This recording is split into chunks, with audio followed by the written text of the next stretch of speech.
A Resumed Identity by Ambrose Bierce. Chapter 1.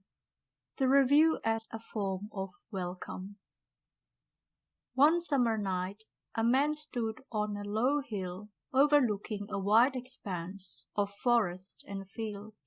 By the full moon, hanging low in the west, he knew what he might not have known otherwise, that it was near the hour of dawn.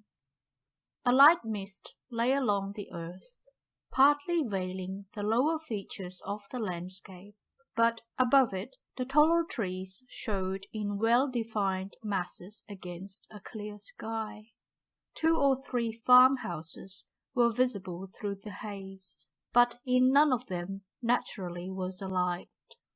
Nowhere, indeed, was any sign or suggestion of life except the barking of a distant dog, which, repeated with mechanical iteration, served rather to accentuate than dispel the loneliness of the scene. The man looked curiously about him on all sides, as one who among familiar surroundings is unable to determine his exact place and part in the scheme of things. It is so, perhaps, that we shall act when, risen from the dead, we await the call to judgment. 100 yards away was a straight road, showing white in the moonlight. Endeavoring to orient himself, as a surveyor or navigator might say, the man moved his eyes slowly along its visible length, and at the distance of a quarter-mile to the south of his station saw, dim and grey in the haze, a group of horsemen riding to the north. Behind them were men afoot, marching in column, with dimly gleaming rifles aslant above their shoulders. They moved slowly and in silence. Another group of horsemen, another regiment of infantry, another and another, all in unceasing motion toward the man's point of view, past it and beyond. A battery of artillery followed, the cannoneers riding with folded arms on limber and caisson, and still the interminable procession came out of the obscurity to the south and passed into the obscurity to the north, with never a sound of voice, nor hoof, nor wheel. The man could not rightly understand. He thought himself deaf, said so, and heard his own voice, although it had an unfamiliar quality that almost alarmed him. It disappointed his ear's expectancy in the matter of timbre and resonance. But he was not deaf, and that for the moment sufficed. Then he remembered that there are natural phenomena to which someone has given the name acoustic shadows. If you stand in an acoustic shadow, there is one direction from which you will hear nothing. At the Battle of Gaines's Mill, one of the fiercest conflicts of the Civil War, with 100 guns in play, spectators a mile and a half away on the opposite side of the Chickahominy Valley heard nothing of what they clearly saw. The bombardment of Port Royal, heard and felt at St. Augustine, 150 miles to the south, was inaudible 2 miles to the north in a still atmosphere. A few days before the surrender at Appomattox, a thunderous engagement between the commands of Sheridan and Pickett was unknown to the latter commander, a mile in the rear of his own line. These instances were not known to the man of whom we write, but less striking ones of the same character had not escaped his observation. He was profoundly disquieted, but for another reason than the uncanny silence of that moonlight march. "Good Lord," he said to himself, and again it was as if another had spoken his thought. "If those people are what I take them to be, we have lost the battle and they're moving on Nashville." Then came a thought of self, an apprehension, a strong sense of personal peril, such as in another we call fear. He stepped quickly into the shadow of a tree, and still the silent battalions moved slowly forward in the haze. The chill of a sudden breeze upon the back of his neck drew his attention to the quarter whence it came, and turning to the east, he saw a faint grey light along the horizon, the first sign of returning day. This increased his apprehension. "I must get away from here," he thought, "or I shall be discovered and taken." He moved out of the shadow, walking rapidly toward the greying east. From the safer seclusion of a clump of cedars, he looked back. The entire column had passed out of sight.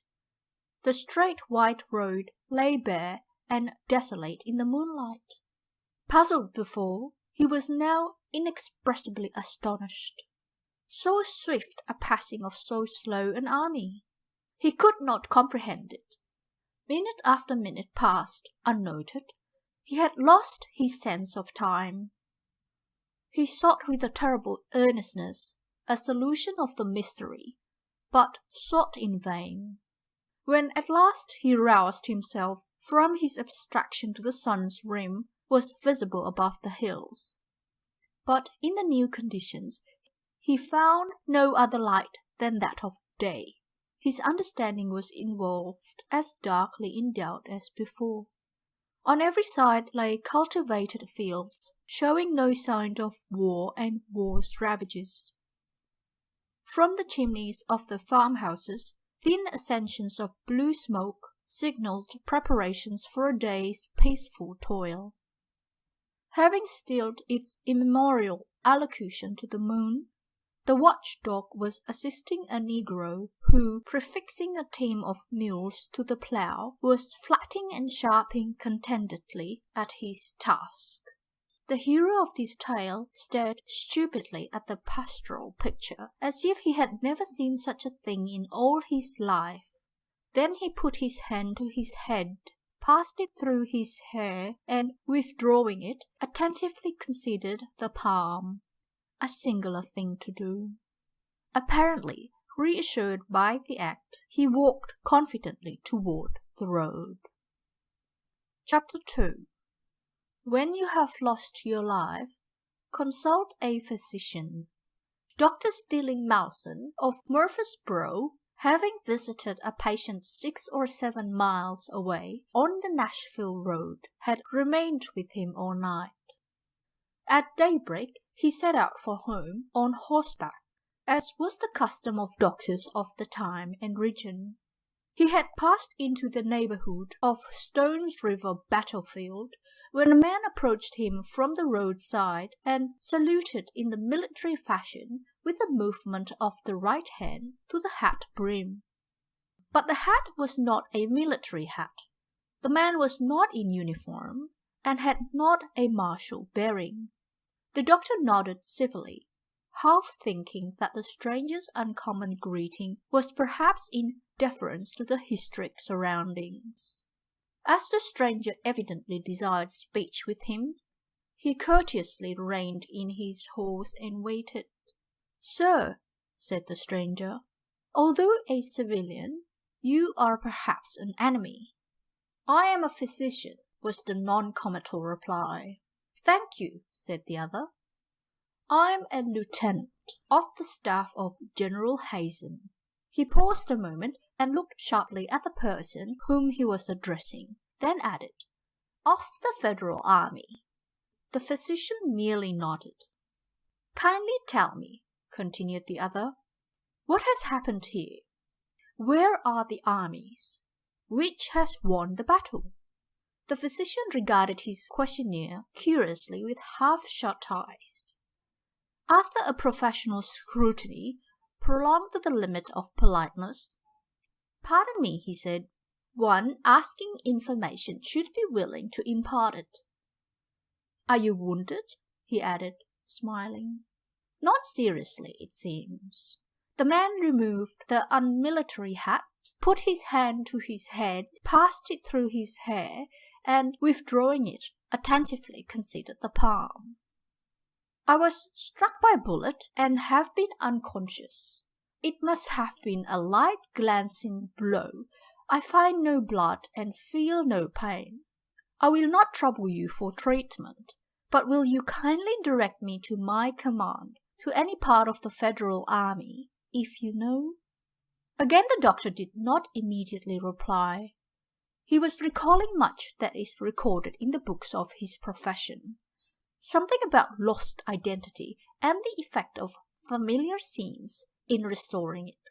At length, he looked the man in the face, smiled, and said, "Lieutenant, you are not wearing the uniform of your rank and service." At this, the man glanced down at his civilian attire, lifted his eyes, and said with hesitation, "That is true. I don't quite understand." Still regarding him sharply, but not unsympathetically, the man of science bluntly inquired, "How old are you?" 23, if that has anything to do with it." "You don't look it. I should hardly have guessed you to be just that." The man was growing impatient. "We need not discuss that," he said. "I want to know about the army.